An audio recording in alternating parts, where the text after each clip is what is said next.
¿Qué tal? Mi nombre es Cristian Alcarte Vargas, estudiante de la licenciatura en Educación Física de Recreación y Deporte de la UNIT. En el video de hoy vamos a hablar de manera general de los temas abordados en la materia de evaluación en educación física. Para empezar, tenemos que definir qué es la evaluación, que es la reunión sistemática de evidencias para determinar si se están logrando los cambios en el alumno en el proceso de enseñanza-aprendizaje y determinar el grado del cambio en esto. Bueno, continuamos con los componentes o dimensiones de la evaluación. Esta tiene varios.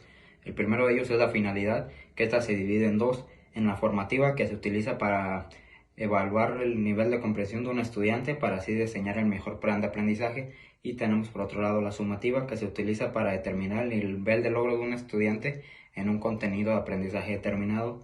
La siguiente evaluación que tendríamos sería el objeto, que es todo aquel proceso o componente del sistema educativo que puede ser evaluado, ya sea el profesor, el alumno, las instalaciones, etc.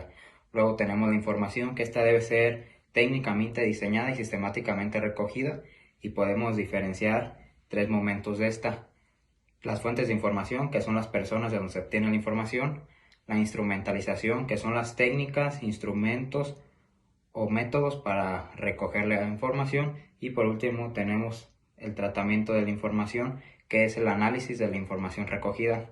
Continuamos con lo que es el agente, que es la persona o personas que van a realizar la evaluación. En este aspecto existen tres tipos de evaluación: la heteroevaluación, donde una persona evalúa el trabajo de otra; la coevaluación, donde de manera mutua dos personas se evalúan estando al mismo nivel; y la autoevaluación, que es la evaluación que se realiza una persona a sí misma. El siguiente componente de la evaluación es el momento, que es el periodo o periodos de tiempos donde se realiza la evaluación. Generalmente viene condicionado por el objeto evaluado. Después tenemos la valoración, que una vez obtenida la información se deben sacar conclusiones, compararlas con información previamente obtenida y así emitir un juicio de valor, que esto se conoce como criterio de evaluación o calificación. Y por último tenemos el informe, que en base a las mismas conclusiones se debe redactar de manera adecuada y presentar la información obtenida, ya sea favorable o desfavorable para el proceso de enseñanza-aprendizaje. Ahora cambiamos el tema y continuamos con la función y el rol de la evaluación. La evaluación tiene diferentes funciones.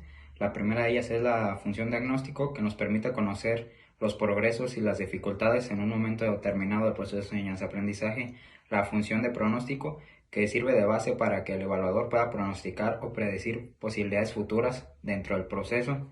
Y por último tenemos la función de control, que es aquella que nos permite tener el control permanente del progreso general educativo. Otra función que tiene la evaluación es la función de estímulo, que esta aborda tres aspectos: la concreción, que es delimitar y definir las áreas de evaluación; la informativa, que es recoger todos los datos necesarios y posibles; y la interpretativa, que ésta se refiere a representar tal cual todo el proceso de enseñanza-aprendizaje. Seguimos con los roles de la evaluación, que estos también tiene varios roles.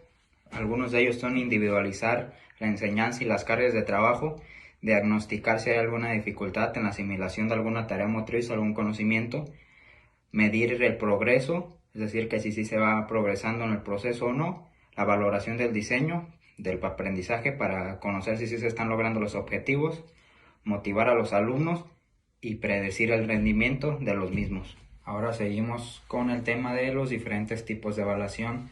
Se pueden distinguir tres tipos. El primero de ellos es la evaluación de diagnóstico, que compara y analiza la realidad de los alumnos con la realidad de los objetivos. Esto para conocer si van de acuerdo los objetivos a los alumnos. Esta busca respuestas a qué factores son importantes en el aprendizaje y a qué se debe que los alumnos no aprendan. Después tenemos la evaluación de ubicación, que esta es constante y que se va realizando durante el proceso de aprendizaje para, si es necesario, dar correcciones al mismo programa para que se vayan logrando los objetivos. Busca respuestas a qué instrumentos o técnicas son útiles para el proceso de aprendizaje, que si los alumnos van aprendiendo de acuerdo a lo pautado y cómo va el progreso de los mismos. Y por último tenemos la evaluación de tipo sumativa, que esta básicamente es aquella que sirve para designar los criterios de evaluación o calificación en el proceso mediante juicios de valor. Seguimos con el tema de evaluación deportiva, que es de suma importancia evaluar las actividades deportivas de acuerdo a las bases científicas de las metodologías de entrenamiento que ya se tienen, para así lograr la individualización del trabajo y la selección de los entrenamientos de acorde al deporte y a las personas o atletas que participan en ellos. En edades tempranas es de suma importancia esta evaluación, ya que gracias a ella podemos identificar para qué los jóvenes o niños son buenos y así guiarlos al deporte para el que tengan más talento innato y al que ellos más les guste. También esto en edades y equipos más avanzados sirve para mejorar el rendimiento deportivo de nuestros equipos o nuestros atletas, evaluar si la eficiencia de los entrenamientos está siendo adecuada, evaluar si el entrenamiento está dando los resultados esperados y por último, para individualizar las cargas a cada uno de ellos, aunque sean trabajos en equipo, se debe individualizar también en cierta manera los trabajos. Esta evaluación se debería realizar correctamente a los 3 aspectos más importantes del entrenamiento deportivo, que sería al entrenador, a los atletas y al entrenamiento. Continuamos con el tema de los diferentes tipos de ejercicios. El primer tipo de ejercicio son los ejercicios aeróbicos, que son de media o baja intensidad pero de larga duración. En esto se utiliza una gran cantidad de oxígeno y las grasas y los carbohidratos como fuente de energía. Esto es un ejemplo de ellos, podría ser salir a caminar, ir en bicicleta, etc. Luego tenemos los ejercicios anaeróbicos, que son de corta duración pero de alta intensidad. En estos no se utiliza una gran cantidad de oxígeno y la principal fuente de energía es el ATP o la fosfocreatina. Un ejemplo de ello sería hacer pesas. Esta a su vez se divide en 2 tipos, los ejercicios anaeróbicos lácticos, que en estos se produce ácido láctico, duran de entre 20 a 120 segundos y son de alrededor del 90 al 95% de intensidad máxima. Y por otro lado tenemos los ejercicios anaeróbicos alácticos, que estos duran de 5 a 30 segundos, suelen ser al 100% de intensidad y no se produce ácido láctico. Seguimos con el tema de habilidades y destrezas en los deportes. Primeramente vamos a abordar los que son las capacidades físicas, que son las capacidades internas que posee un organismo para realizar las actividades físicas. Estas pueden ser mejoradas con el entrenamiento. Se abordan 4, que la fuerza es la capacidad que tiene un organismo para oponerse a una resistencia mediante la tensión muscular. La resistencia, que es de llevar a cabo una actividad física durante el mayor tiempo posible, retrasando la fatiga. La flexibilidad, que es la capacidad que tienen nuestras articulaciones y nuestros músculos para elongarse con la mayor amplitud posible sin salir lesionados. Y la velocidad, que es la capacidad de recorrer la mayor distancia en el menor tiempo posible.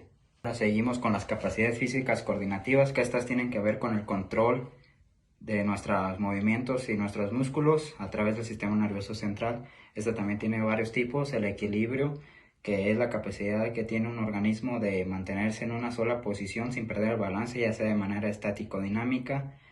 El ritmo, que es el control de nuestros movimientos corporales de manera fluida. La coordinación, que es poder realizar diferentes movimientos físicos al mismo tiempo. La adaptación, que es la capacidad que tiene un organismo para adaptarse a cualquier situación o movimiento. La reacción, que es la capacidad para responder lo más rápido posible ante un estímulo. Y la orientación, que es la capacidad de ubicarse espacial y temporalmente. Otros temas y definiciones que son importantes para esto sería la agilidad, que es la capacidad que tiene un individuo para generar cambios de velocidad y dirección de manera rápida y eficaz, dependiendo sus niveles de condición física y coordinación. Por otro lado tenemos la potencia, que sería vencer una resistencia en el menor tiempo posible. Esto se podrá denominar casi como un tipo de fuerza, pero de manera muy rápida y explosiva. Y por otro lado tenemos la tolerancia, que es la capacidad que tienen nuestros músculos para tolerar la tensión que se generan durante las actividades físicas. Ahora continuamos con el tema de los test, que estas son instrumentos o herramientas que se utilizan para medir y evaluar alguna capacidad motora o intelectual de un individuo. En el proceso pedagógico se puede definir que tienen 2 clasificaciones. La primera de ellas es lo teórico, donde se busca evaluar algún nivel de conocimiento sobre cualquier tema, y el práctico, que se utiliza para evaluar capacidades motrices, capacidades físicas o cualquier otra cosa que tenga que ver con el movimiento corporal. Estos son de suma importancia para conocer el estado actual de nuestros alumnos o nuestros atletas, para después del proceso de enseñanza-aprendizaje volver a realizar este tipo de test para conocer si han mejorado, se han estancado o han empeorado. A su vez, los test deben tener ciertos elementos, los más importantes son 4. La estandarización, que significa que todos los test sean aplicados de la misma manera, en las mismas condiciones y evitando factores ajenos al proceso que influyen en el mismo. Tenemos la confiabilidad, que es lograr, como ya se mencionó anteriormente, que todos los tests sean iguales, que los resultados sean confiables y que todos estén en igualdad de condiciones. Por otro lado, tenemos la validez, que es el grado de exactitud con el que se mide la información de los tests. Y por último tenemos el criterio, que es la escala de apreciación o la escala de calificación para evaluar dicho test. Ahora continuamos con el tema de la diferencia entre conocimiento, habilidad y destreza. El conocimiento es la adquisición de información mediante la razón. Esta se relaciona con la inteligencia, que es la capacidad que tiene un individuo para resolver los problemas que se le presentan mediante la lógica y el entendimiento. Después tenemos la habilidad, que es la capacidad para hacer algo. Suelen ser movimientos generales del cuerpo, suelen ser capacidades innatas y se van desarrollando con el conocimiento y los hábitos. Por otro lado tenemos la destreza, que es la eficiencia al ejecutar una tarea, economizando la mayor energía posible.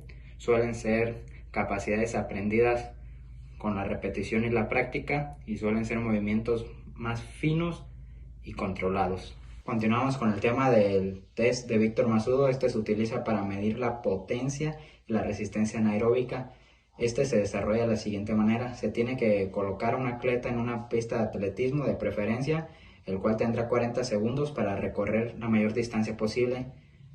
Generalmente cuando falten 10 segundos, es decir, cuando lleve 30 segundos el test, el evaluador deberá decir ahora, que es para que el atleta se motive y llegue a su máximo esfuerzo.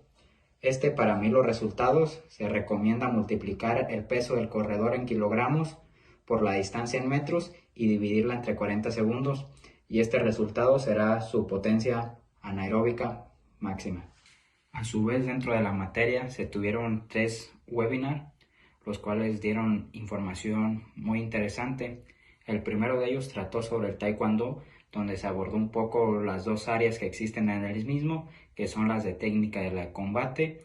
Se mencionó que el uniforme tradicional es blanco y que el color de la cinta de la cintura va dependiendo del nivel de la persona, donde el máximo nivel es el negro.